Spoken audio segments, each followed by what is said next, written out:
আগামী প্রজন্মকে কিছু দিতে পারবো এবং টিকে থাকতে পারবো। এই সঙ্গে আমি আরেকটু একটা জিনিস যোগ করতে চাই। আমিও মিছিল করেছি, বিদেশি তারাও, বিদেশিদেরকে এদেশ থেকে সরাইয়ে দাও, কারণ তারা এদেশের টাকা লুটে নিয়ে যাচ্ছে। আমি কিন্তু সবার সঙ্গে একমত, আমিও মিছিল করেছি, কিন্তু দ্বিমত পোষণ করছি। আমি কেন বিদেশিদের মতো হতে পারি না? একজন ইন্ডাস্ট্রিয়ালিস্ট কখনোই টাকাকে অপচয় করতে চায় না। একজন বিদেশি আনলে যে টাকা দিতে হয়, একজন বাংলাদেশিকে তার সাথে অনেক কম টাকা দিতে হয়। এটা কিন্তু একজন ভালো বিজনেসম্যান কিন্তু ভালো বুঝে, কিন্তু তারপরেও উনি একজন বিদেশি লোক নিয়ে আসে। কেন নিয়ে আসে? তাকে টাকা বেশি দিলে সে তাকে প্রফিট বেশি দেয়। এই প্রফিটের হিসাব কিন্তু প্রত্যেক বিজনেসম্যানদের পকেটে আছে, প্রত্যেক বিজনেসম্যান এটা হিসাব করে। কাজেই বিদেশিদের তাড়ানোর জন্য কিন্তু মিছিলের কোনো দরকার নেই। উনি তো পাসপোর্ট নিয়ে এসেছে, এই দেশ জয় করে আসেনি। কালকে যদি গভর্নমেন্ট পাসপোর্ট বন্ধ করে দেয়, পরশুদিন উনি আসতে পারবে না। কিন্তু তখন কি আমি আমার দেশকে, আমার ইন্ডাস্ট্রিকে চালু রাখতে পারবো? আমি যদি ইন্ডাস্ট্রিকে চালু রাখতে পারি, আমি নিজের থেকে বলে দিচ্ছি যে কোনো সময় যদি আমাদের সেই ছাত্র যদি হয় যারা ইন্ডাস্ট্রিকে পূর্ণাঙ্গভাবে চালু রাখতে পারছে, সেদিন থেকে অটোমেটিক বিদেশিরা এই দেশে আসা বন্ধ করে দিবে। প্রয়োজন হবে না লাঠি দিয়ে তাপরানের কোনো দরকার নেই, বুদ্ধি দিয়ে তাপরান। নিজেকে প্রতিষ্ঠিত করেন যেন বিদেশিদের কাছে যেতে না হয়। আবার একটা জিনিস বললি, দ্বিধা প্রত্যেকটা জিনিসের মধ্যে আপনার ভালো মন্দ দুটো থাকে। মেশিন ইম্পোর্ট করবেন কেন? মেধা ইম্পোর্ট করেন। চোখের সামনে দেখতে পাচ্ছি বাংলাদেশ থেকে, ইউরোপ, আমাদের এশিয়ান কান্ট্রির থেকে সমস্ত মেধা চলে যাচ্ছে আমেরিকাতে। যে একটি ভালো ছাত্র ভালো রেজাল্ট করে স্টাইপেন্ড নিয়ে চলে যায়, বিদেশে যায়, আর বিদেশ থেকে ফিরে আসে না। মেধা বিক্রি করে দিচ্ছি, কিন্তু মেধা ইম্পোর্ট করতে পারছি না। মেধাকে ইম্পোর্ট করার চেষ্টা করতে হবে। পারভেজ ভাই আপনাকে বলছি, মেধা ইম্পোর্ট করতে হবে, শুধু আমরা মেধা এক্সপোর্ট করলে চলবে না। মেধাকে যদি ইম্পোর্ট করতে পারি, তাহলে কিন্তু আমরা এই দেশটাকে আরো সুন্দরভাবে গড়ে তুলতে পারি। মেশিন ইম্পোর্ট করব না, মেধা ইম্পোর্ট করব। একটা মেধা ইম্পোর্ট করলে 10টা মেশিন বানাইতে পারে, আর একটা মেশিন ইম্পোর্ট করলে একটা মেশিনই। যেদিন নষ্ট হয়ে যায় ওদিন রাস্তায় পড়ে যায়।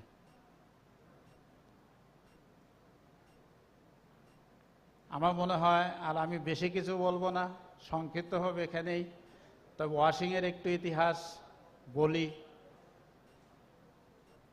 সব কিছুর ভিতরে ওয়াশিং হচ্ছে একটা ক্রিয়েশন। শিল্পী যখন ছবি আঁকে, তার নিজস্ব মন দিয়ে ছবি আঁকে। ছবিটা কিন্তু তার মনের ভিতরে ছবিটা থাকে। Washing fashion is a art.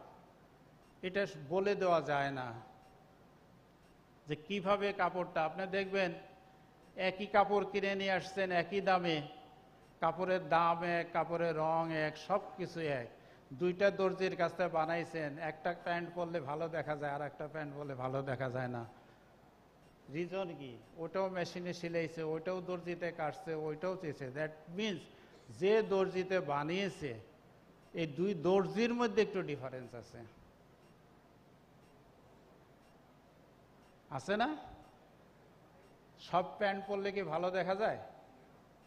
কেন দুই রকম প্যান্ট, দুইটা মডেলের প্যান্ট কিনলে দুই রকম দেখা যায়, একজন লোককে পরলে দুই রকম দেখা যায়। আর্ট, এই আর্টটা কিন্তু কাউকে শেখানো যায় না। এটা শিল্পী তার নিজস্ব মন দিয়ে আর্ট করে।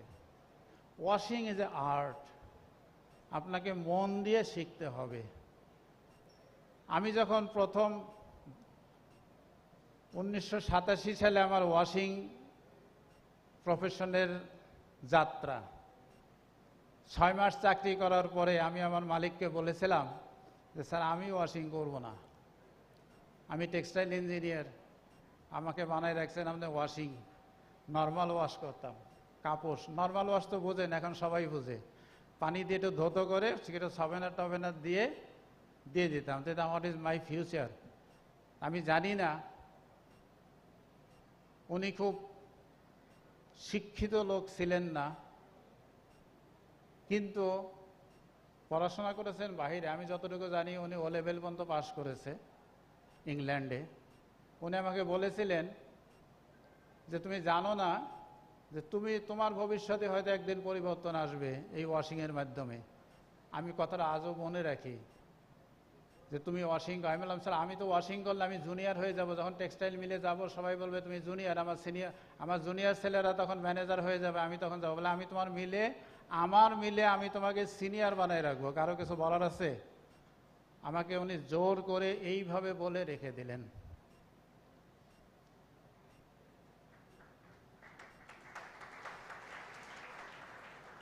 এরপরে যখন বিভিন্ন ধরনের ওয়াশের যখন কাজ শুরু হলো, তখন এই দেশের যখন ওয়াশিং খুবই কম হতো। এমবিএম গার্মেন্টস ছিল বাংলা মোটরে এখানে একটা ওয়াশিং প্ল্যান্ট ছিল, অ্যাসিড ওয়াশ করতো, চাইনিজরা করতো, ঢুকতে দিত না, ফ্যাক্টরির ভিতরে ঢুকতে দিত না, রেস্ট্রিক্টেড, চাইনিজরা কাজ করতো। এপিক ডিজাইনের রঞ্জন মাতানি একদিন আমাকে এসে বলল, ফরিদ তুমি কি মাঙ্কি ওয়াশ করতে পারো? আমি ভাই আমি জীবনেও নাম শুনিনি হোয়াট ইজ মাঙ্কি ওয়াশ, তবে আপনি যদি আমাকে একটা স্যাম্পল দেন আমি চেষ্টা করে দেখতে পারি।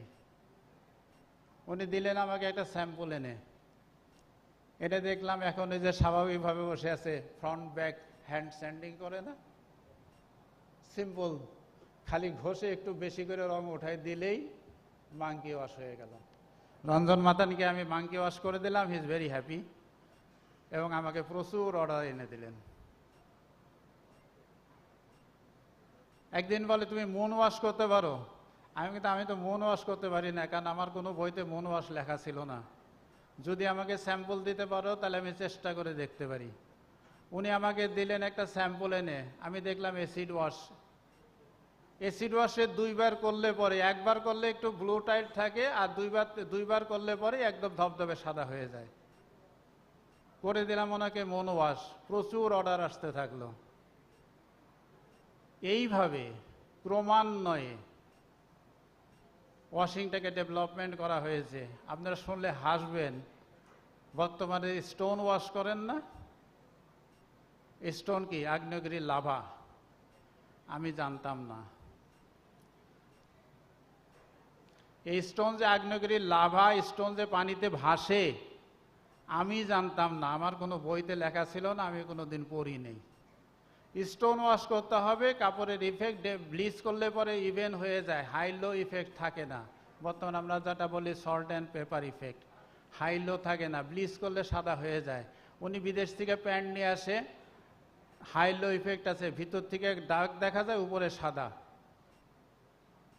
আপনারা বিশ্বাস করবেন কিনা জানি না, গাবতলি ইটখোলা আছে না, হ্যাঁ, ইটখোলার থেকে ট্রাকে ইট কিনেছি, ঝামা ইট। বিশ্বাস করবে না, ট্রাকের পর ট্রাক ঝামা ইট কিনেছি, লেবার দিয়ে এটাকে ভেঙেছি, তারপরে মেশিনে এটাকে সারাদিন ঘোরাইছি। ও যে শার্প এজগুলি ওইগুলিকে সমান করে এটাকে রাউন্ড করেছি, সেই রাউন্ড স্টোন দিয়ে আমি ডেনিম ওয়াশ করেছি।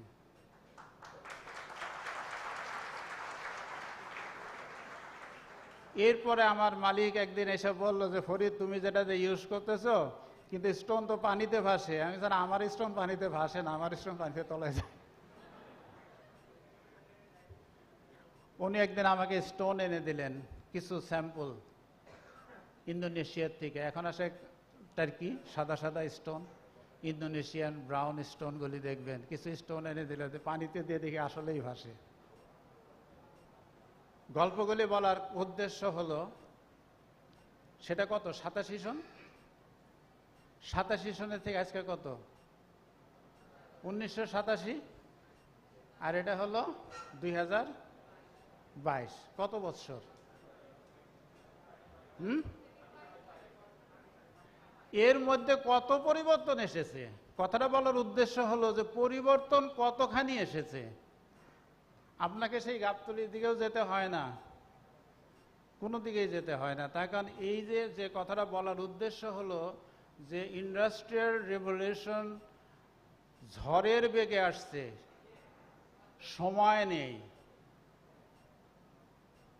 বসে থাকলে হবে না। যদি বলি আজকে বসে থাকবো, কালকে ঘুমাবো, পরশুদিন কাজ করব, হবে না। আজকেই শেষ করতে হবে, আজকের কাজ আজকেই শেষ করতে হবে, কালকে করলে হবে না। কাজেই আমি আমার ছোট ভাইদেরকে বলবো, পৃথিবীতে বেঁচে থাকতে হলে প্রতিযোগিতায় বেঁচে থাকতে হবে। প্রতিযোগিতার মধ্যে যে টিকে থাকবে তারাই টিকে থাকবে। আমরা পড়েছি সার্ভাইভাল অফ দ্য ফিটেস্ট। যে প্রতিযোগিতায় বেঁচে থাকবে সেই টিকে থাকবে, যে প্রতিযোগিতায় টিকে থাকবে না সে টিকে থাকতে পারবে না। দুইটা শ্রেণীতে ভাগ হয়ে যাবে। ইন্টেলিজেন্টরা দেখবেন 2 দিন আপনার সামনে, আমি ইন্ডাস্ট্রি চালাচ্ছি, আমার ছেলে ইন্ডাস্ট্রিয়ালিস্ট হবে, তার ছেলে ইন্ডাস্ট্রিয়ালিস্ট হবে, আমার যে নাতি হবে তার সঙ্গে পাশ করে সে দেখবেন আমার নাতি সে তো অনেক বড় ক্যাপিটালিস্ট হয়ে গেছে। কিভাবে? তার দাদার ইন্ডাস্ট্রি ছিল না। ইন্টেলিজেন্সি। তার প্রথম উদাহরণ হলো alibaba.com, amazing.com, পাঠাও, এই যে গাড়িতে চলেন, পাঠাও, টাকা পাঠাইতে কিছু লাগে না, বিকাশে পাঠাই দিলে টাকা চলে যায়। বিদেশে লোক চলে, আগের মতো টেলিফোন করতে হয় না, সঙ্গে সঙ্গে কথা বলতেছেন, ছবি দেখতে পাচ্ছেন। শুধু ছবি দেখতে পান না, আপনার ছেলে, আপনার ভাই, আপনার বাবা বিদেশে বসে কখন কোথায় কি কাজ করতেছে আপনি সেটা দেখতে পান এখানে বসে। যদি বলেন ছেলেকে আমি ফলো করব না, আমার ভাইকে আমি ফলো করব না, আমি দেখব সারাদিন ও কোথায় গেছে, আপনি শুধু দেখবেন ওই যে কি আছে না, ফ্রেন্ড ফাইন্ডার, ফ্রেন্ড ফাইন্ডারে দেখবেন কোন জায়গা থেকে কোথায় যাচ্ছে আপনি সব এখানে বসে বসে দেখতে পাবেন। এগুলি কিন্তু এই রেভলিউশন কিন্তু খুব শর্ট টাইমের মধ্যে চলে আসছে। আমি কথাগুলি বললাম খুব সহজভাবে, প্রত্যেকের জানার কথা, প্রত্যেকে জানে, কিন্তু তারপরেও একটু রিপিট করলাম। আমি যে কথাগুলি বলেছি এটা সবাই জানে, কিন্তু তারপরে একটু রিপিট করলাম আর কি। এই আর আমি আজকের এই মঞ্চে একটা উপস্থাপনা প্রস্তাব রাখতে চাই আমাদের ভিসি মহোদয়ের সামনে। সেটা হলো, এটা আমার নিজস্ব চিন্তা ভাবনা, হতেও পারে নাও হতে পারে।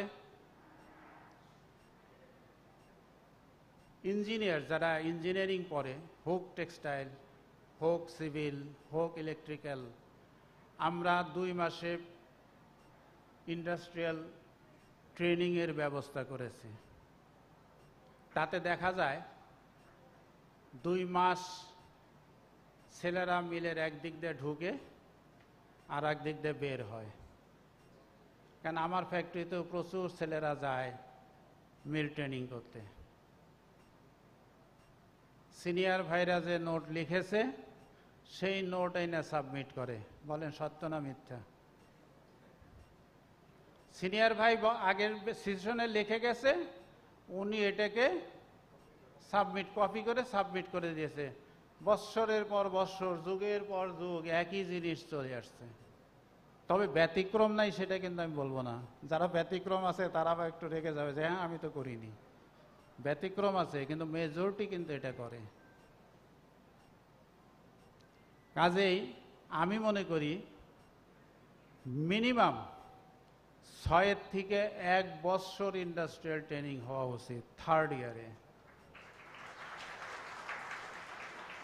ছয় মাসের থেকে 1 বছর যদি কোনো ছাত্র যদি ইন্ডাস্ট্রিয়াল ট্রেনিং করে, এই ছাত্র প্র্যাকটিক্যাল যখন শিখে আসবে, যিনি ক্লাসে পড়াবে তাকে কোশ্চেন করে তছনছ করে দেবে।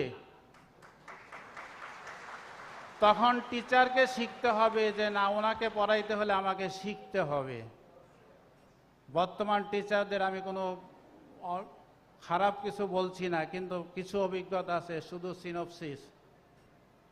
সিনপসিস দিয়ে যাচ্ছে, বাসায় যে পড়ে দিও, ছাত্ররা সিনপসিস নিচ্ছে, ডয়ের নিচে রেখে দিচ্ছে, পরীক্ষার 2 দিন আগে বের করতেছে, পরীক্ষা দিচ্ছে।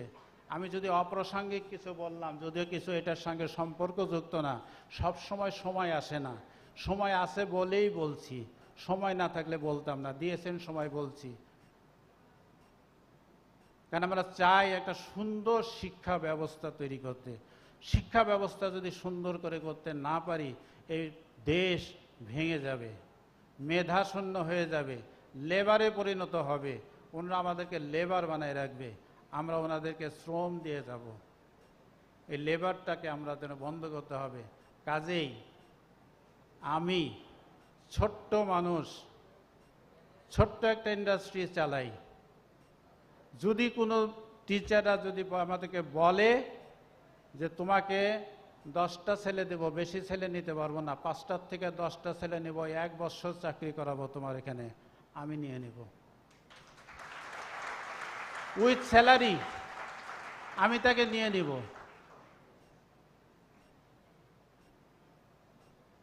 কারণ ওই ছেলে 1 বছর ইন্ডাস্ট্রিতে চাকরি করলে যে বাধার সম্মুখীন হবে, যে সমস্ত প্রশ্নের সম্মুখীন হবে, সে 4th ইয়ারে এসে তার শিক্ষককে কোশ্চেনের পর কোশ্চেন করবে, সেদিন আর সিনপসিস চলবে না, সিনপসিস বন্ধ হয়ে যাবে। লেকচার দিতে আসলে পরে তখন তাকে প্রিপারেশন নিয়ে আসতে হবে।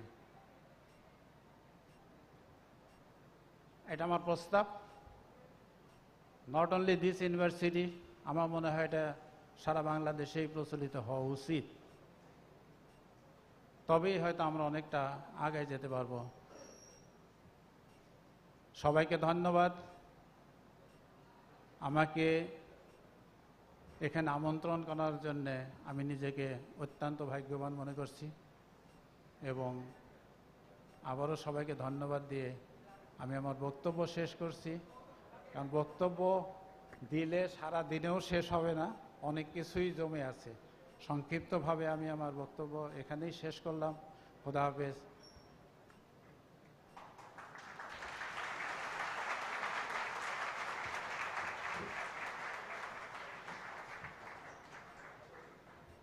Yes, that was very inspiring and visionary to select our career. Definitely we gained something, some knowledge.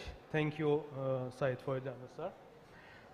Now I would like to request our Honorable Vice Chancellor, sir, to come here and share his thoughts and advise us.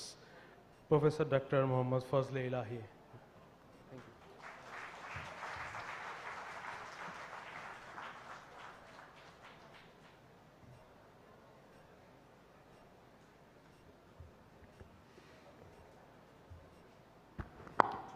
Bismillahir Rahmanir Rahim.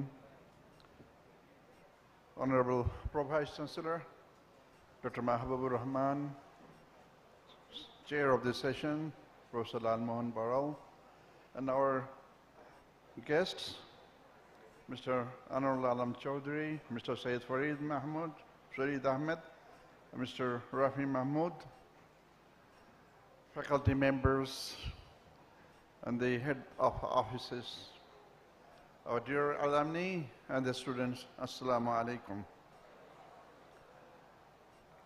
I'm very much excited to see the attendance here. I had been here last evening while distributing the prizes of the winners of one competition arranged by the Austtaa Programming and Informatics Club. I was also very much encouraged to see the attendance. So it seems that the participation of the students and others outside the classroom is increasing. That is a good trend. But the classrooms are also important, especially for the students. And it seems to me that the chairs are sometimes becoming vacant, sometimes occupied. Possibly some of them are going to attend the classes and coming back after the end of the classes. That is acceptable. Of course, as a teacher, I would like that they also give due importance to the classes where they learn the basic things. But that learning does not end there. As we have heard from our keynote speakers, as well as the guest speakers, that the technology is changing fast. And you do not have the time to think whether you will implement that or not. I may explain something why it is important.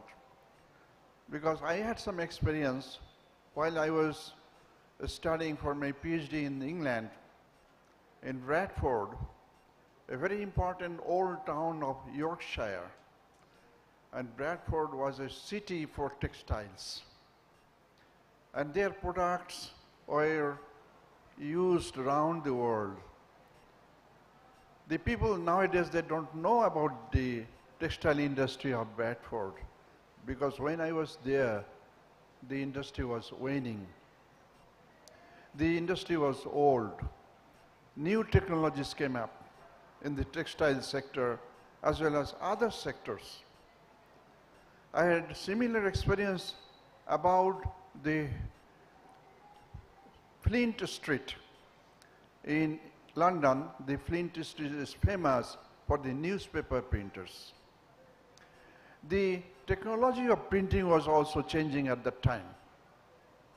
The Americans came to the Flint Street and started to buy up some of the printing industry, the companies. The local employees, they revolted. They said the government should not allow the sale of this industry to the foreigners, to the Americans. What was the reason? They thought that they will lose their jobs because of the introduction of the automation. What happened at the last? Although the government at that time, led by Prime Minister Thatcher, branded as the Iron Lady, refused to take the decisions taken by the labor unions. What happened? The industry started to close one after another because they lost the competition. So naturally, when the industry is closed down, the layoffs will be there, so they lost the jobs.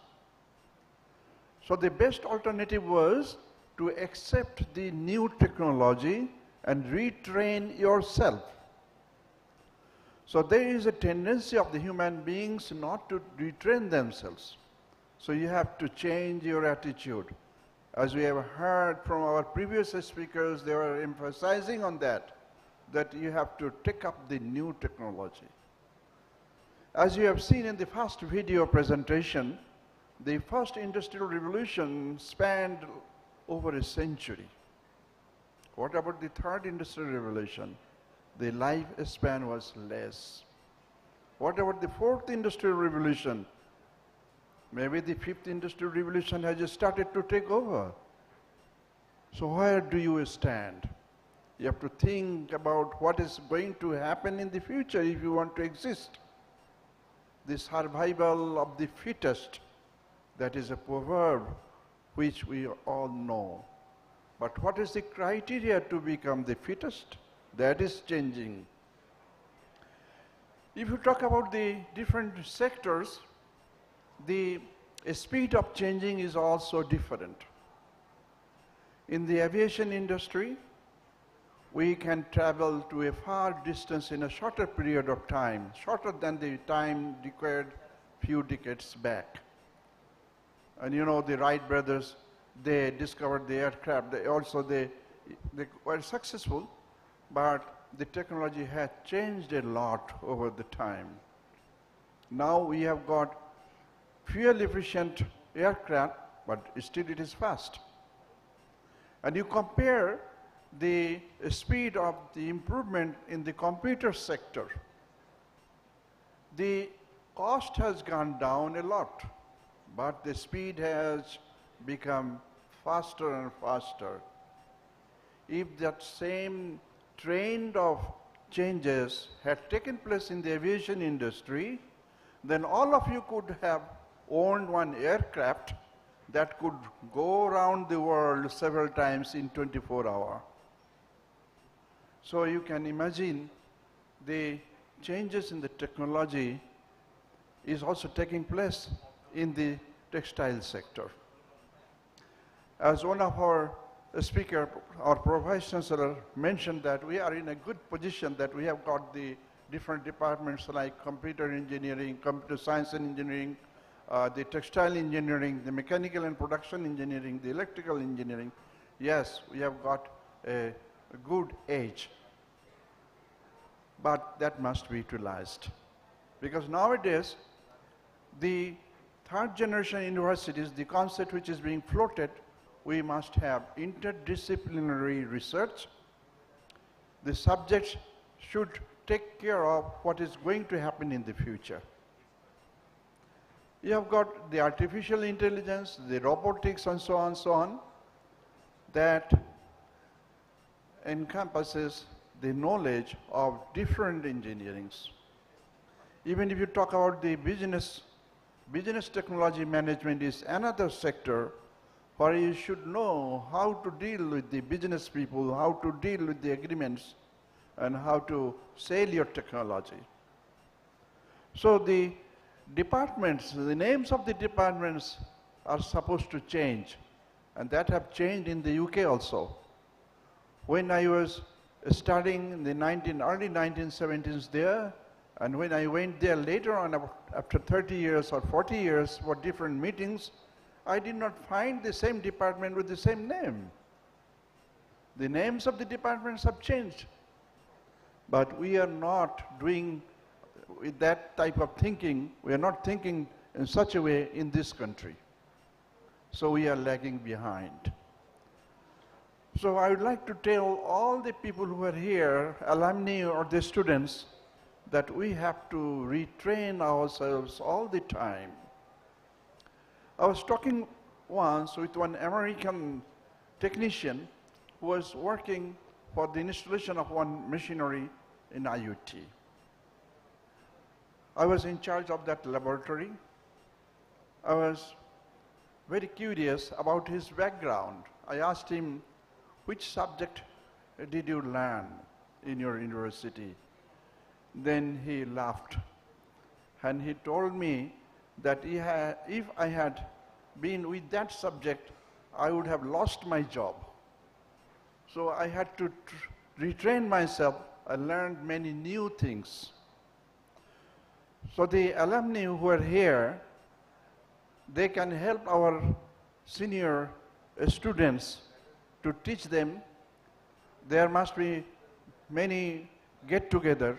This get-together today, arranged by the Austtaa Textile Association, is a very good arrangement, because that makes the possibility of exchanging views between the alumni and our senior students. And our guest speaker mentioned about 6 months to 1 year training in the industry. That is a very good suggestion, but a bit difficult for implementation. Because I was arranging the industrial placement for the students while I was in the BUET. That was a long time back. Many of the industry was public, and they accepted the students for 6 weeks. But the number was less, and the level of the technology was not high, because that was all mostly old. But still we had some difficulty, because it took a long time for the decision. And we had a specific period of time when the students can be sent to the industry, because after a certain time, they'll have to start the new year. They had to do that training at the end of the third year, and they have to come back before the start of the fourth year. In UK also, there were some courses which was called the sandwich degrees. They used to send the students to the industry for a long period of time. And that happened in the Germany also. But in Bangladesh, nowadays, we have got many private industry. I'm very glad that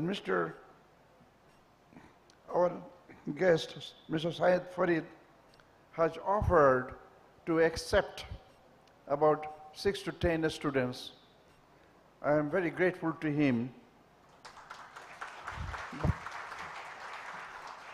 But the problem with some owners is that they are not ready to accept, because they feel that their productivity will be affected, and they will have to engage some of their officers to look after the students, to teach after the students.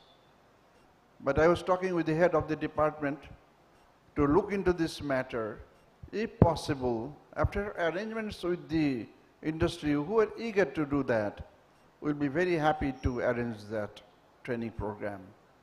Let us try that. So there is a very important aspect, the collaboration between the industry and the university. That is also one aspect that has been taken care of by the new system of OBE accreditation. They have given a lot of emphasis on the industry-university cooperation. We have to move in that direction, and the cooperation between the people who are present here, our faculty members, our alumni, is very important. By arranging this type of functions and programs or get-togethers, I hope we will be moving faster to a better place together. So thank you very much for inviting me and to join you. A nice gathering. Hope you'll enjoy it. Thank you very much.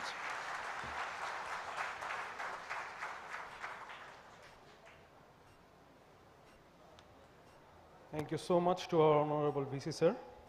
Now I would like to request Mr. Anwarul Alam Chaudhuri sir to come here and share his thoughts and advices for us.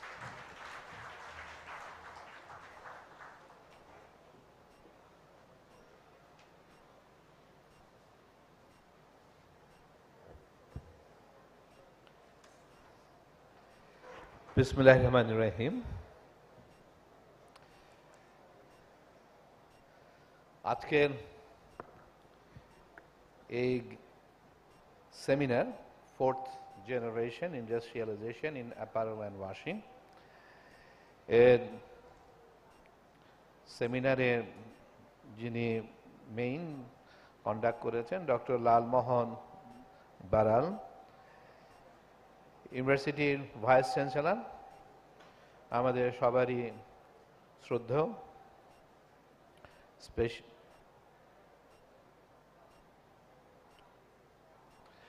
Doctor Mohammad Fazle ইলাহি,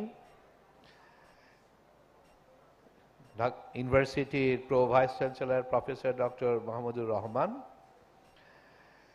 এবং special guest Syed Farid Ahmed, Rafi Mahmud, এবং speaker doctor Asim Ghosh, mister Arif Mohammad Labu, এবং উপস্থিত alumni এবং senior স্টুডেন্টবৃন্দ, আসসালামু আলাইকুম। আমি বাংলায় বলার চেষ্টা করি, কারণ কতক্ষণ আগে দেখলাম যে স্টুডেন্ট বলেছে আমরা বাংলাতেই শুনতে চাই। আজকে এখানে আমার আশা কিভাবে ঘটলো এটা একটু বলা ভালো,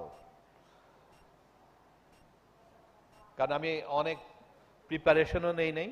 আমি আজকে বুঝি নাই যে আজকে এখানে ভাইস চ্যান্সেলর সাহেব থাকবেন, প্রো ভাইস চ্যান্সেলর থাকবেন, এখানে অ্যালামনাইরা যারা আছেন তারা, তাদের সাথে স্টুডেন্ট, এবং স্পিকার, আবার আমাদের কলিগেরা, আমাদের ভাতিজা সবাই থাকবে।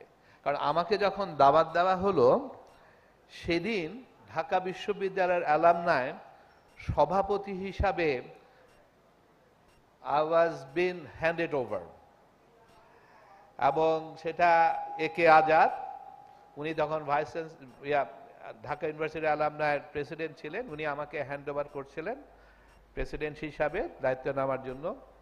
ঠিক সেদিনই এই বিশ্ববিদ্যালয়ের প্রাক্তন ছাত্র সে ঢাকা বিশ্ববিদ্যালয়ে যায়, এবং আজাদ ভাই আসলে চিফ গেস্ট, উনি চিফ গেস্ট হিসাবে ওনাকে ওরা দাওয়াত দিতে যায়। তখন ওদেরকে আজাদ ভাই জোর করে আমাকে ধরিয়ে দিল, বললো যে ওনাকে নিয়ে যান, এই বিশ্ববিদ্যালয় এখানে অ্যালামনের প্রোগ্রাম আছে, আপনি ওখানে যান। তা আমি তো খুব পুলকিত যে আমি অ্যালামনের প্রোগ্রামে যাচ্ছি, আচ্ছা ঠিক আছে, দেখি ওদের অ্যালামনের কি অবস্থা। সেই এক্সপেরিয়েন্সটার জন্যই, গ্যাদার করার জন্যই কিন্তু আমার এখানে আসা। বিশ্ববিদ্যালয়ের অ্যালামনের যে এক্সপেরিয়েন্স, সেখানে 6 বছর কাটালাম, এখন সভাপতি হলাম, এখানের অ্যালামনারা তারা কি করছে, এটাও আমার একটা জানার একটা আগ্রহ, সেই বসেই কিন্তু এখানে আসা। তা গতকালকে যখন আমাকে মনে করিয়ে দেয়, তখন আমি পদ্মা সেতু উদ্বোধনে ওখানে ছিলাম, তখন আমি হ্যাঁ আমি অবশ্যই আসবো। সকালবেলা যখন আমি আসছি, তখন আমি তাকায় দেখলাম যে seminar on 4th generation industrialisation. আমি মাই গড, এনিওয়ে আমাকে তো তাহলে এখানে কিছু বলতেই হবে। সেই হিসাবে আমি যখন এখানে আসলাম, আসার পরে আমি বোধহয় সবার আগেই আসলাম গেস্টদের থেকে। তা আমাকে বলা হলো যে আপনি কি স্যার ক্যাম্পাস ঘুরে দেখবেন? আমি বলছি অফকোর্স, কেন না। তখন আমি ক্যাম্পাসটা ঘুরে দেখলাম। I really feel so honored এবং proud about this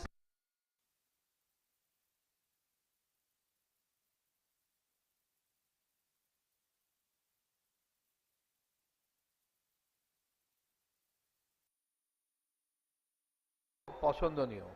50 টাকা, তাই না? এগুলো শুনলাম। তারপরে এই বিশ্ববিদ্যালয় ক্যাম্পাসটা কখন আসলো? 2008-এ।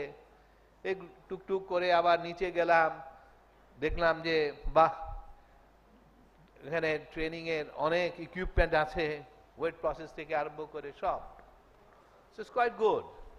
তারপরে শুনলাম এখানে এটা খালি আজকে যে প্রোগ্রাম, এই প্রোগ্রামটা হলো টেক্সটাইল এবং ওয়াশিং এবং গার্মেন্টস বোধ হয়, ওদেরকে নিয়ে, ওদের অ্যালামনাই এবং যারা সিনিয়র স্টুডেন্ট, ওরা বললো কি 4142 না? আমি বললাম 41 আবার 42টা কি? কয় কি 4th ইয়ারে ফার্স্ট সেমিস্টার, 4th ইয়ারে সেকেন্ড সেমিস্টার। আমি বলছি বাহ, 4th ইন্ডাস্ট্রিয়াল রেভলিউশনের সাথে কিন্তু এটা ম্যাচ করে গেল।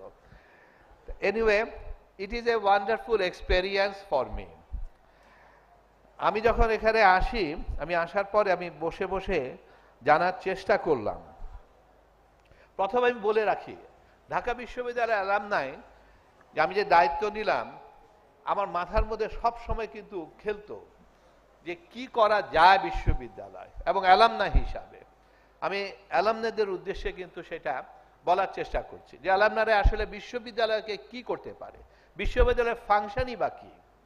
বিশ্ববিদ্যালয়ের ফাংশন সাধারণত কি হয়, তারা ওনারা ইনোভেশন এবং রিসার্চ এটার উপর কিন্তু খুব জোর দেয়, রেগুলার এডুকেশনাল জিনিস, স্কিল ডেভেলপমেন্টটা কি ধরনের, এই যে আজকে যেমন এখানে আমি শুনলাম যে not only the textile or garments, এখানে সায়েন্স আছে, ফিজিক্স আছে, ম্যানেজমেন্ট, বিবিএ আছে, দিজ আর অল স্কিল ডেভেলপমেন্টের কিন্তু জিনিস। বাট এগুলিকে নিড বেস করা, জবের সাথে বেস করে যে এডুকেশনটাকে আনা, এটা কিন্তু ঢাকা বিশ্ববিদ্যালয় খুব একটা বেশি হয় না। এবং এটা কিন্তু আমার একটা টার্গেট ছিল। আমি আমার স্পিচে যখন বিশ্ববিদ্যালয়কে বলেছিলাম যে এই জায়গাটা we must work on it. So এই বিশ্ববিদ্যালয় এই জায়গাটা কিন্তু কাজ করছে। আই ফিল সো গুড যে you are really go ahead. কিন্তু থার্ড যে জিনিসটা আসলে সবসময় কাজে লাগে, সেটা হলো citizenship groom up. What do you mean by the citizenship groom up? এটাও কিন্তু বিশ্ববিদ্যালয়ের দায়িত্ব। সিটিজেনশিপ গ্রুম আপ বলতে আমি যেটা বুঝি সেটা হলো সেলফ রেসপেক্টটা ডেভেলপ করে দেওয়া। আমি যেটা বিশ্ববিদ্যালয়কে চিন্তা করেছি এবং ইনশাল্লাহ আমি এটা করব, নেক্সট 90 ডেজের মধ্যে আই উইল ইন্ট্রোডিউস ইট। সেটা হলো গ্রিন ক্যাম্পাস বানাবো এবং স্টুডেন্টদেরকে আমি পার্ট টাইম জব অফার করব, যাতে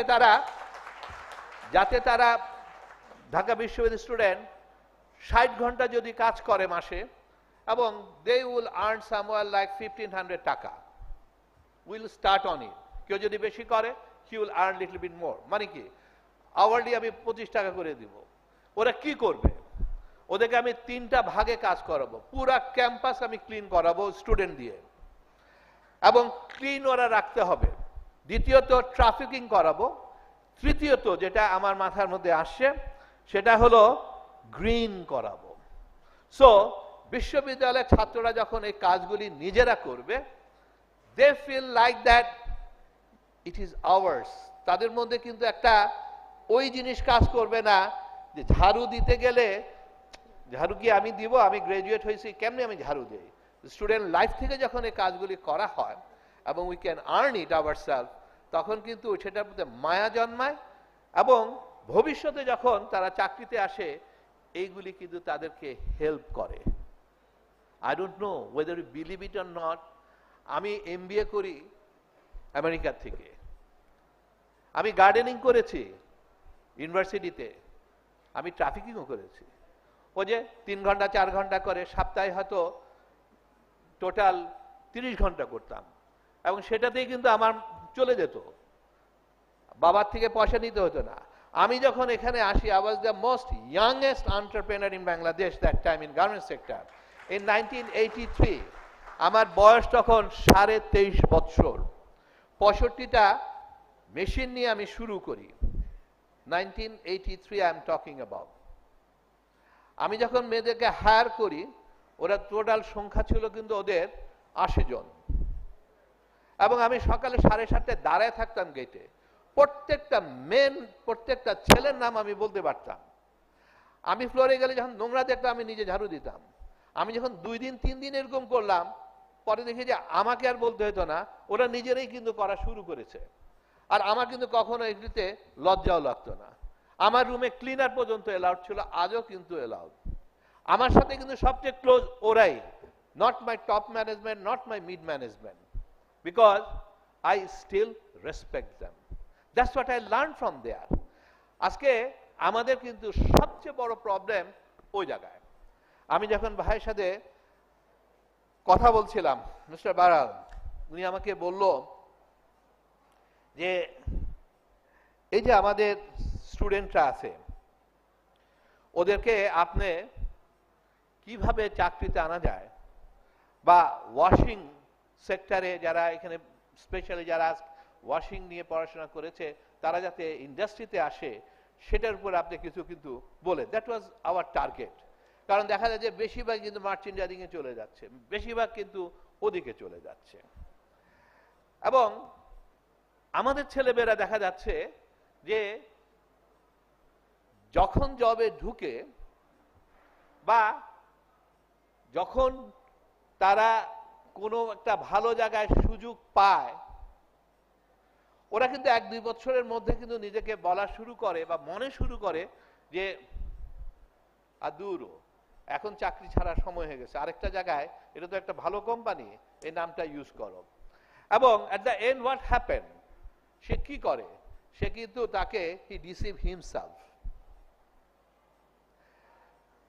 আমি কথাটা বলার উদ্দেশ্য ওই যে কোনো জায়গায় যে কোনো এরিয়াতে যদি if you can get in, খালি মার্চেন্ডাইজের পয়সা দেবে not necessary, even a washing ইন্ডাস্ট্রিও কিন্তু they will give you money the moment you can prove that you have that passions and you have an attitude to learn. আজকে আপনি শুনেছেন মোহন ভাই থেকে ওনার এক্সপেরিয়েন্স। আজকে উনি কিন্তু সেই যে সময়টা দিল, সেই যে ইনকিউজিটিভ মাইন্ডটা তার ছিল, সেই যে লার্নিং টেন্ডেন্সিটা ছিল, সে যে উনি ইটের ঝামা আনতো, মেশিন পরিষ্কার করত, সেটাই কিন্তু আজকে ওনাকে ওই জায়গায় নিয়ে এসছে। ফোর্থ ইন্ডাস্ট্রিয়াল রেভলিউশন নিয়ে আমরা এত কথা বলি, আমি এটা নিয়ে কিন্তু আই এম নট অরিড। আমি কিন্তু এখনো আমার মোবাইলের সবকিছু ব্যবহার করতে পারি না। আমি কি পারি জানেন? দেখতে খুব স্মার্ট লাগে না? But trust me, I can do the fax, email or text message or hardly WhatsApp, এর বেশি কিন্তু খুব একটা পারি না। আমার কিন্তু 7 বছর একটা নাতনিও আছে। I can see, খালি ও না, ওর থেকে ছোট যেটার বয়স 4 বছর, he can rather ask me, দাদা তুমি কিচ্ছুই জানো না, আসো তোমাকে এটা আমি দেখায় দিই, এই রে এমনি করতে হয়। ও কিছু গেম বের করে, কি করে না করে, এবং ঠিক করে। So I am not অরিড about the fourth industrial revolution. আমাদের generation, you can adapt it, you will adapt very fast, that's not a problem. What is important is passions. What is important is কি হনুরে এই জায়গাটা থেকে কিন্তু বের হয়ে আসতে হবে। Which is important, আমার কাজ, আমার responsibility, whatever they have given to you. Initially সবচেয়ে ইম্পর্টেন্ট হলো কোনোখানে ঢুকে যাওয়া এবং সময়টা দেওয়া। কিছুক্ষণ আগে কিন্তু আমি স্পিকারদের মুখে শুনেছি এবং যে সিএনএ ছিল, যে এই জায়গাটা কিন্তু you are not giving a time. Actually, this is very important. The starting ta ki, foundation is a very important. আমরা যা বই পুস্তকে পড়ি, এর কোনো অ্যাপ্লিকেশন কিন্তু প্র্যাকটিক্যাল ফিল্ডে নাই। কেউ যদি মনে করে যে এটা বইয়ের মধ্যে আছে সুতরাং এটা হয়ে যাবে, no, that will give you a confidence that আমি পাস করছি, so I will definitely able to make it happen over the matric pass. That confidence can give it to you, but not other thing. Other thing kintu it is your commitment, it is your interest, it is your belief that I will make the things happen.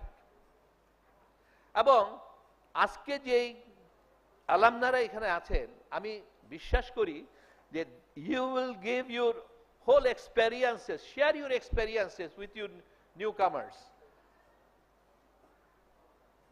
ওই জিনিসটা দিয়ে না, আমি ইদানিং অনেক বাচ্চাদেরকে দেখি তারা 10 বছরের মধ্যে 6টা চাকরি বদলাইছে।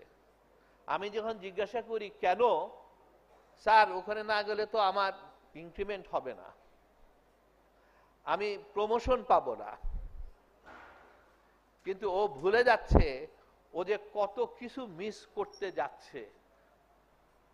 লার্নিং এ ধাম করে কিন্তু এর থেকে জেড যে মুখস্থ করে ফেলায় সে কিন্তু বেশি দিন সাস্টেইন করে না। এর থেকে জেড শিখতে গেলে কিন্তু আস্তে আস্তে যখন শিখে ইট গোজ, ফাউন্ডেশন হয়ে গেলে you can fly, that's not a problem. এই জন্য আমি সবসময় বলি যে it's a knowledge, it's not money. Knowledge will gives you insurance, and money will keep you certain times for floating, but it will never be keep you a strong footing. এটা কিন্তু মনে রাখতে হবে। সো আমি খুব একটা বেশি বলতে চাচ্ছি না, but first of all definitely you would like to know যে এই ইন্ডাস্ট্রির ভবিষ্যৎটা কি, টেক্সটাইল, গার্মেন্টস, এগুলির ভবিষ্যৎটা কি। কারণ যারা এই লাইনে পড়াশোনা করছে তাদের জন্য that is very important. Am I right or wrong? বাংলাদেশে এই ইন্ডাস্ট্রি ডেফিনেটলি অ্যানাদার 20-25 ইয়ার্স থাকবে। কেন থাকবে? তালি না, it's a, you must understand, যে বললেই থাকবে নো, কেন থাকবে you must know, so that you have a confidence. China কিন্তু আর আমেরিকা আর ইউরোপ কারো কাছে কিন্তু ফেভারেবল নেশন না, স্পেশালি ট্রেড নিয়ে কথা যখন হয়। এবং চায়নাও ওদের ডোমেস্টিক পারচেজিং পাওয়ার বাড়ানোর জন্য ওরা এখন লো ইনকাম গ্রুপে আর থাকতে চাচ্ছে না, ওদের স্যালারি ওরা উপরে লেভেলে নিয়ে আসতে চাচ্ছে, because they wanted to be dependent on their own manufacturing hubs এবং ওন কনজামশন নিয়েই কিন্তু তাদের ইকোনমিকে তারা স্টেবল করতে চাচ্ছে। That is the reason China are no more interested about these garments or textile. They are interested because that is the only sector which can give a highest number of employment. Kintu our exported, they are no more interested. This is number one. Environmental, tara kintu onek beshi socheton hocche. So Europe and America, tahale, which is the next destination? Lot of people say it's Vietnam. No, it's no more Vietnam. Vietnam export kore $300 billion globally. Among garments solo, only 10% of their total export, 39% is their electric and electronics product. And those sectors can pay higher salary. Garments and textile cannot give a high salary. So, it's no more. Vietnam is not going to be climbed up or keep the growth in garment sector anymore, much. Burma, politically gone. Africa, gone. So, the customer has no other choice rather than Bangladesh. And Bangladesh can tap it. He can capitalize it, provided you, the generation, will focus and you wanted to build your own career on this profession. Without you, entrepreneur cannot do anything much. বাংলাদেশের আরেকটা বড় অ্যাডভান্টেজটা কি? Number one, entrepreneur যারা, তারা কিন্তু they are spender, they are very aggressive, তারা saver না। Aggressive হওয়ার কারণে তারা কিন্তু best technology, best machinery, they immediately buy it the moment it been introduced or it been launched in the market. And to run it, they need the people. That people still are not available in Bangladesh yet. Those who are been experienced, some of them are sitting here. They've been caught hold by our foreign buying houses, and some of them are the entrepreneur, but majority entrepreneur, they are bringing those skilled people from outside Bangladesh in order to run their industry. And that is the reason Bangladesh are becoming more successful. Amra kintu Indian der moton na. Amra kintu second hand machine ani na. আমাদের নতুন এন্টারপ্রেনারও কিন্তু কেউ ওইভাবে চিন্তা করে না। Believe me or not, আজকে যে স্পিনিং মেশিন পৃথিবীতে বের হচ্ছে, কালকে you can see it is in Bangladesh. আজকে যে টেকনোলজি গার্মেন্টস মেশিনারি বের হচ্ছে, ওয়াশিং বের হচ্ছে, কালকে you will find it is in Bangladesh.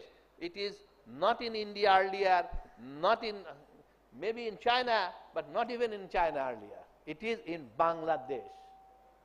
So the opportunity of job is enormous for you. It is you. How are you going to take it? But I will request you, please keep your passions, stay wherever you wanted to enter, and hold your job, wait for certain time, and never expect they will teach you everything. No, it is your eagerness which force you, and that might drive you, they should drive you to learn on those area wherever you've been appointed. technology. Everybody is talking about sustainability right now, together with the technology. Why they're saying sustainability is a very big issue? Because of the global warming. Bangladesh, we are emitting only 0.47 micron, which is nothing, but still we are under threat because of the delta reason. Amra proti botshor we are losing 2% of land erosion. By 2050, 17% will be losing. On the other hand, on top of it, globally, as a fashion industry, they are saying by 2050, they want to go with a zero discharge from plantation up to the delivery of the garments. They wanted to make it happen. Why they are talking about? One of the reasons is, for example, one piece of t-shirt to produce, it consumes 20,000 liters of water. One t-shirt. And globally, today, in a textile and the fashion industry are using 1,500 billion liters of water together with the chemical. And contributing 20% of water we are using, the textile and the garments, from the plantation to up to there, and 10% carbon monoxide we are discharging, carbon dioxide we are discharging from this sector. And if it continues, statistics says by 2030 it will be a double, which the world cannot afford. Bangladesh also cannot afford. So in order to survive our industry, we have to follow what the global fashion world is looking for and moving forward. এবং এজন্যই they have said by 2050 they wanted to go with a zero discharge. এই zero ডিসচার্জের মধ্যে সবচেয়ে বড় contribution কে কে করতে? আমরা তো তুলা উৎপাদন করি না, so we have not big headache. আমরা ডাইং করি, আমরা তো ডাইং করি, আমাদের ডাইং আছে, আমাদের ওয়াশিং আছে, because washing is becoming more popular. Denim is becoming A second biggest product for Bangladesh. It's a $5 billion we have been exported and it's keep growing. এবং এই ডেনিমে যে ওয়াশিং এবং তার সাথে যে chemical, it is enormous. So technology is coming, replacing lot of chemicals. এখন ওয়াশিংও কিন্তু water consumption কমার জন্য they are using different type of process. Ozone comes, laser comes, what Rafi and everybody have talking about. So I just say that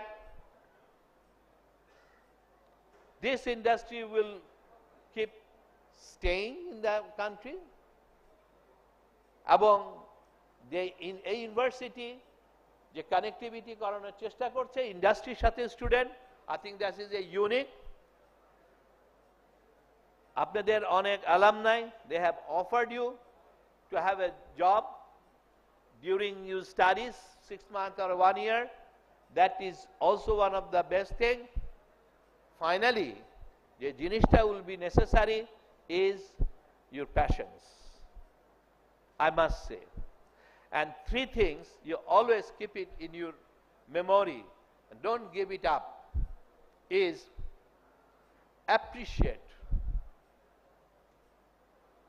appreciate your teachers, appreciate your working environment, appreciate your friends, appreciate your colleagues.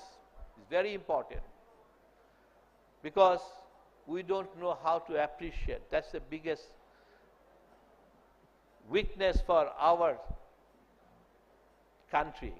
It's not our generation but our country, and it is because of us, not you. So I'm sharing my experiences. Try to appreciate each other. Number 2, don't take credit for any job. The moment you take the credit, you are missing your biggest element in your life. It is your responsibility. This country is yours. Whatever you do, this university is yours. You appreciate. Don't take that I'm a good student, they are appreciating, so I have no. Don't take a credit in your life, not even in your job, not in anywhere. Number 3, accept critics, not criticism. Don't do the criticism. Critics is good, but don't criticize unnecessarily. এই তিনটা জিনিস যদি আমরা আমাদের মধ্যে inherit করাইতে পারি, passions will automatically come. And knowledge is your power. Then the whole thing is in your hand. Fourth industrial revolution is nothing but just keep the follow on your current. That's it.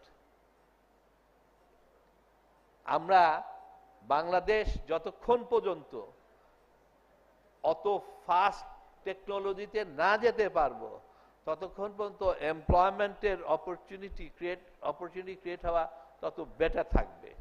But we will go, এত fast আমাদের দরকারও নাই, কারণ চাকরিটাও আমাদের দরকার আছে, নাকি না? দরকার আছে না? দরকার আছে। So let's be cheer up. Job is available in front of you. Now it is you, how you gonna grab it. And again, আমি সবাইকে ধন্যবাদ দিতে চাই আমাকে আজকে এখানে দাওয়াত দেওয়ার জন্য এবং সুযোগ করে দেওয়ার জন্য। এই ইউনিভার্সিটি সম্বন্ধে যে আমি যা জানতে পারলাম এবং সেটার জন্য আমি সবার কাছে কৃতজ্ঞ এবং সবাইকে ধন্যবাদ দিতে চাই। সবাই ভালো থাকবেন, সুস্থ থাকবেন। পদ্মা সেতু যদি আমরা করে থাকতে পারি, আপনারা চাকরি আপনাদের কোনো মামলা হওয়ার কোনো কথা না, বা দেশ গড়ব, that is important for us. আসসালামু আলাইকুম।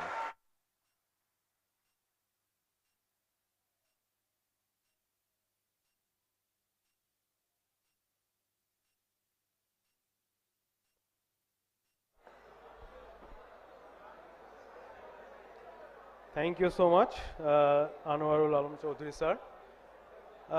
Now, as my co-host Musaneb Bhai already mentioned, that one of our chief guests, A.K. Azad Khan sir, Chairman and MD of Hamim Group, is not able to join with us physically due to COVID, but he want to share the greetings and advices for us through a video message.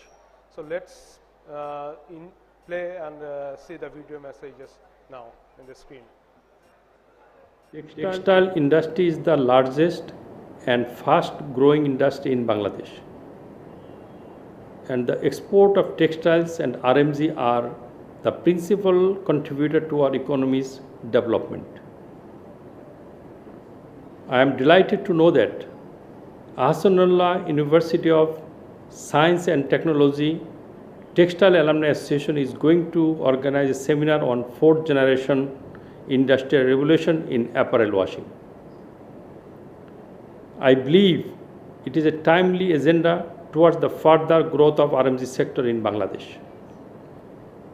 To survive in the global RMG market, it is indeed very important to implement the 4th generation industrial technology. Although in Bangladesh, a lot of new technologies are in use, but this 4th generation industrial technology will help us in the saving time, money, energy, as well as will helpful for the environment, leading to our position in the higher rank in global garment sector. Keeping this in mind and realizing the importance of this technological advancement in apparel washing, Hamim Group has already started using laser, e-flow and ozone technology. I am very grateful to our young alumni who are trying to build a greater tomorrow with the upgrading technology. The young talents are improving their skills. I wish them the best in their future endeavor. Thank you.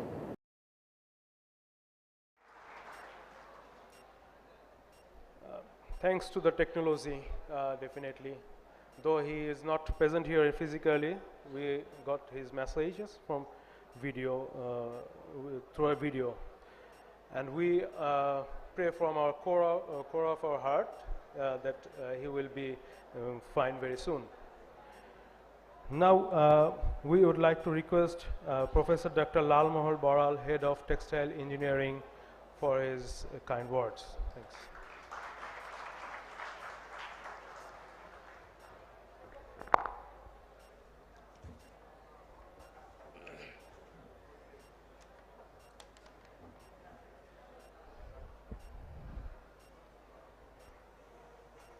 Good afternoon সবাইকে। আমরা অনেকক্ষণ ধৈর্য ধরে দীর্ঘ বক্তব্য শুনছি, সবাই ক্ষুধার্তও বটে। তো আমি খুব বেশি সময় নেব না, খুব অল্প সময়ের মধ্যে আমি শেষ করব।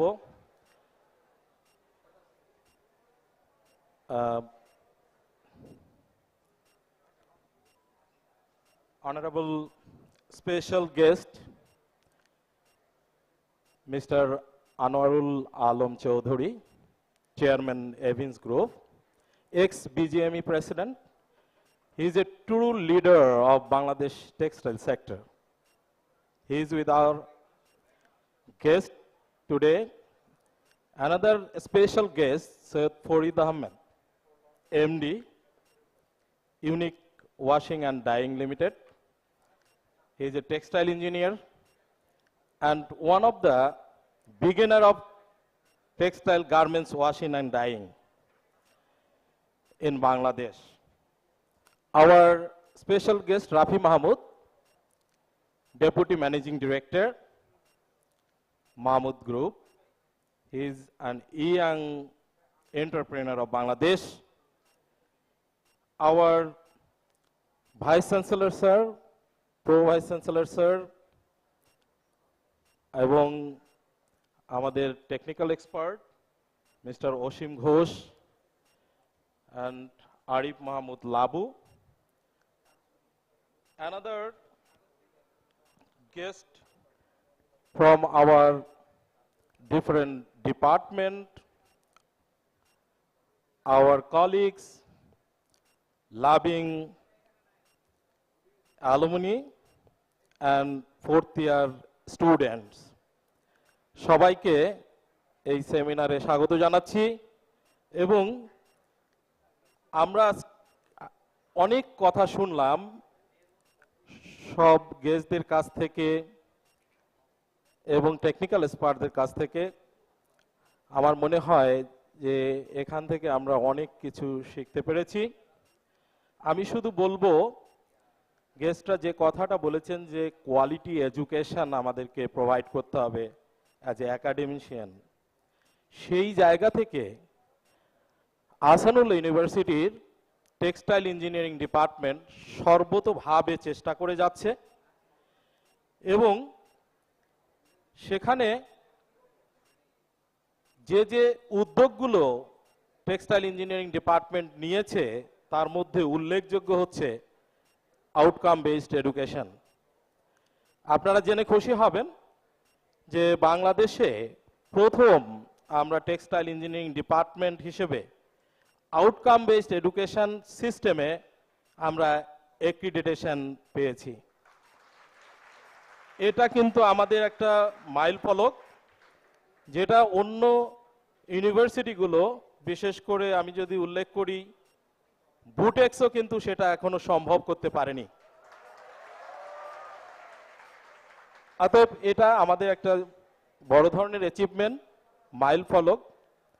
আমরা অনেকেই জানি এই আউটকাম বেসড এডুকেশন অ্যাক্রিডিটেশন পাওয়া মানে হচ্ছে যে আমাদের গ্রাজুয়েটরা পৃথিবীর অন্যান্য, বিশেষ করে অস্ট্রেলিয়া, আমেরিকা, ইউকে, ওইখানকার একজন টেক্সটাইল গ্রাজুয়েট এবং আমাদের টেক্সটাইল গ্রাজুয়েট সমমান সম্পন্ন, এটা অ্যাক্রিডিটেড হলো।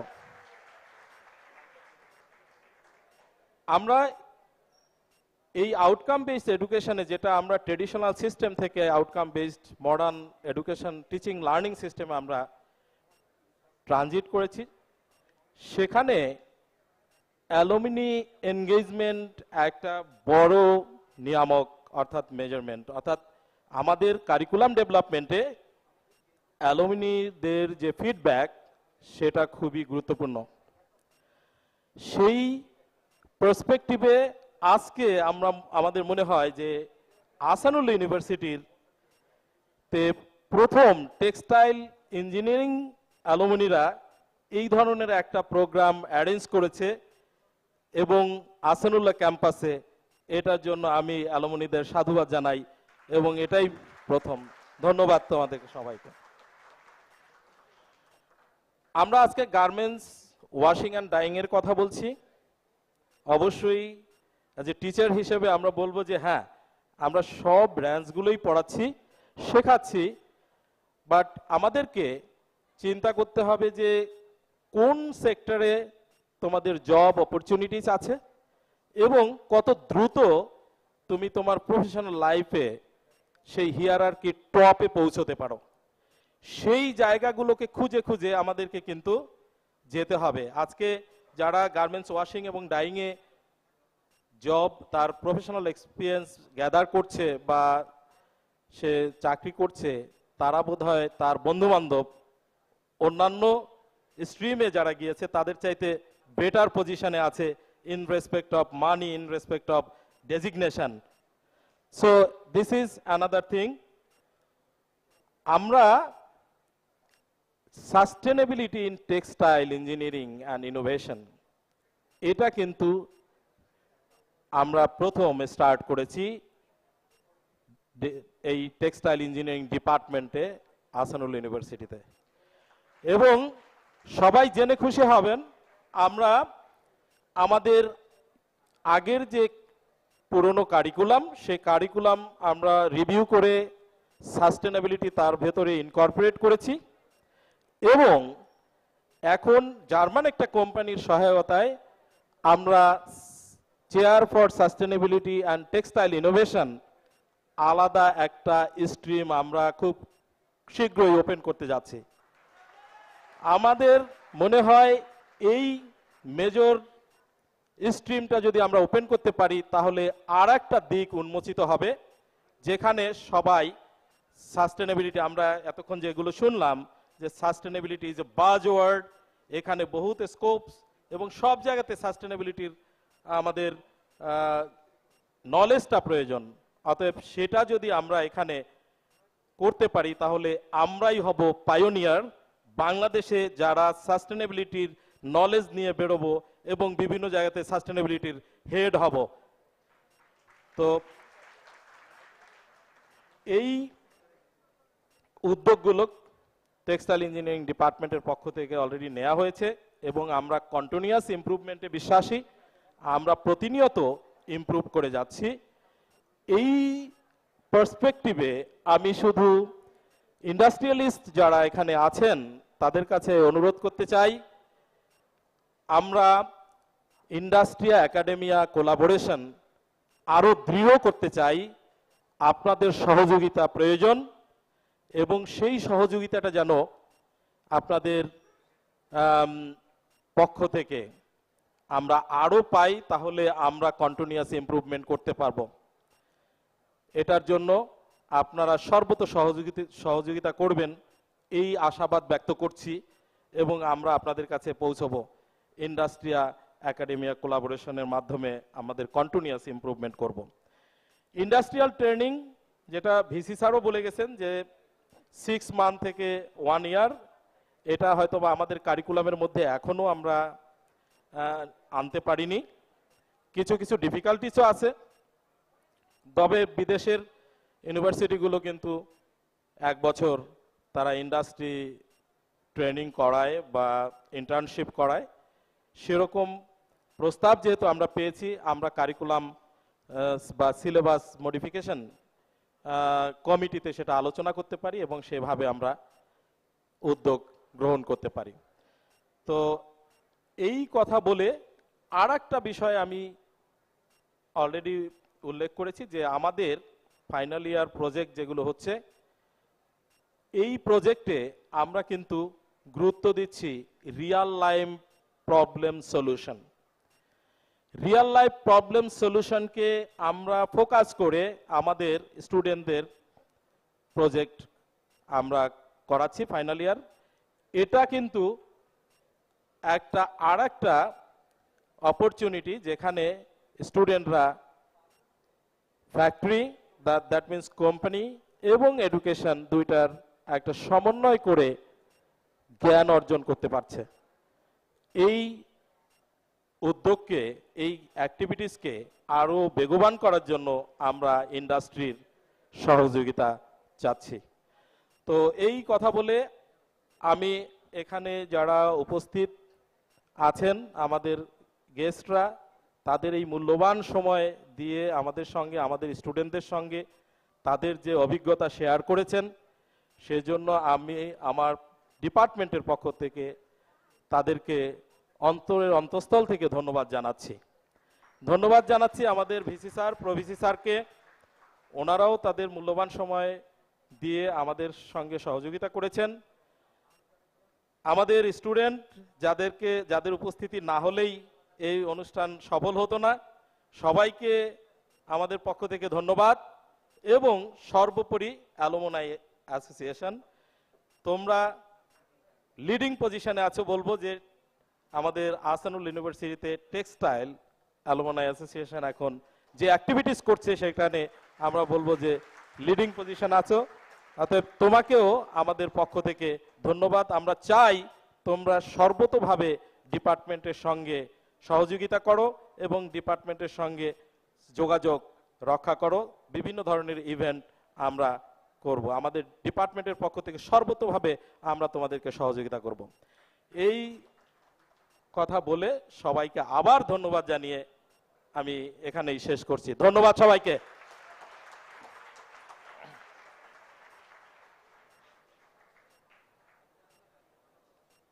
Thank you so much, Boral sir, for your nice words.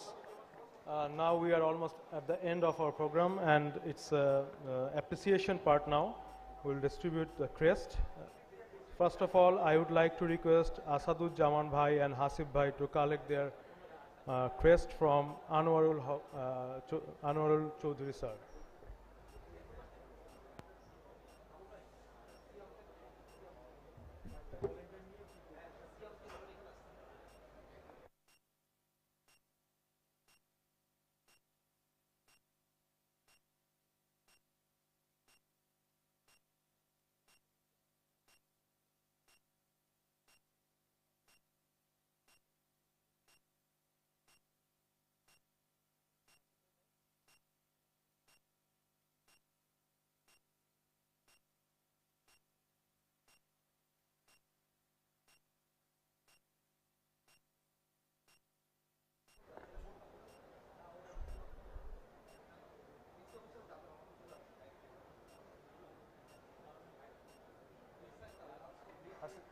Now it's Hasibur Rahman from our 8th batch.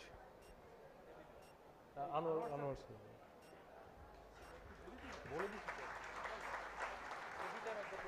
Okay.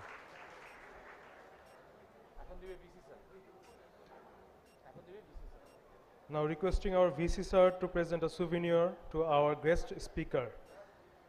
Requesting Labu Bhai and Ashim Bhai to come at the stage.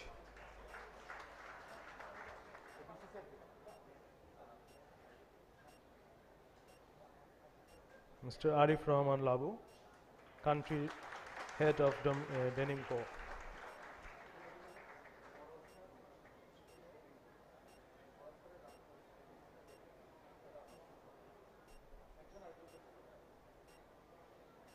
Now Mr. Ashim Ghosh, senior wash tech at C&A.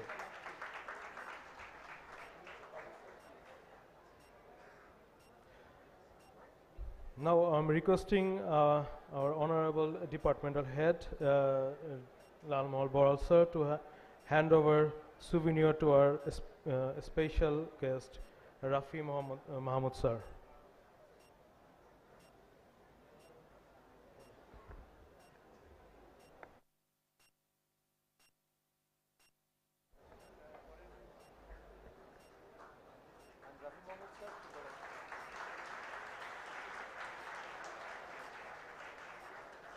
And Rafi Mahmood sir, please stay there because you have to hand over a crest to our Honorable Boral sir.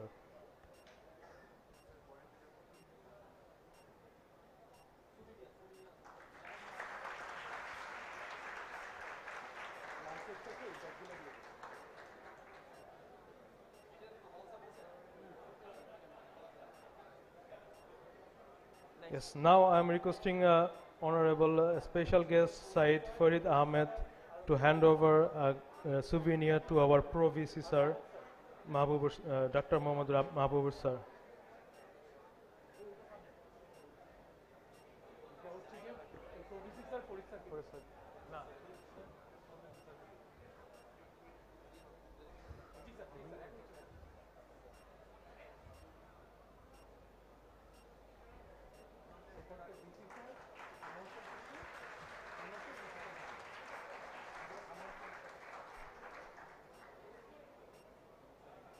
Yes, and Farid sir, I will request you to hand over the souvenir to our Pro VC sir.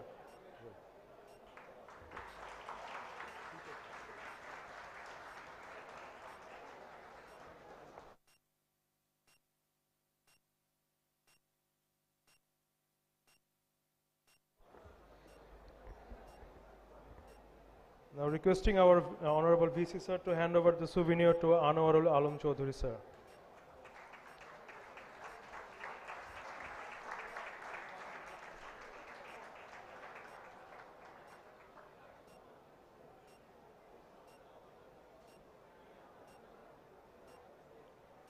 And finally, we request Anwarul Alam Chaudhuri sir to hand over the souvenir to our Honorable VC sir.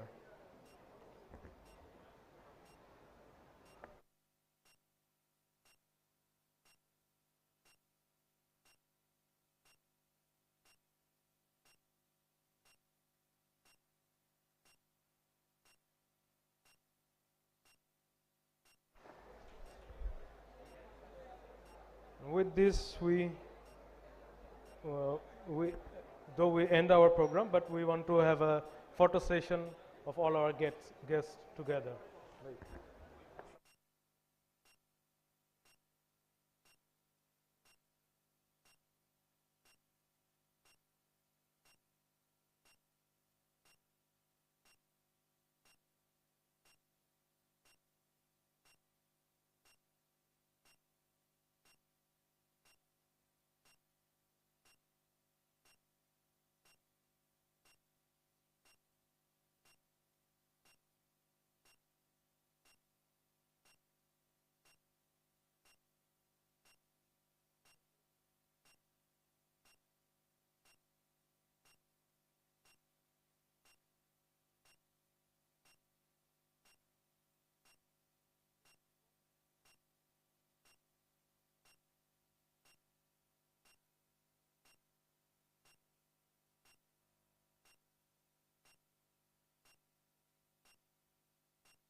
To all the students, when you will get out of this auditorium, please use the door behind this room.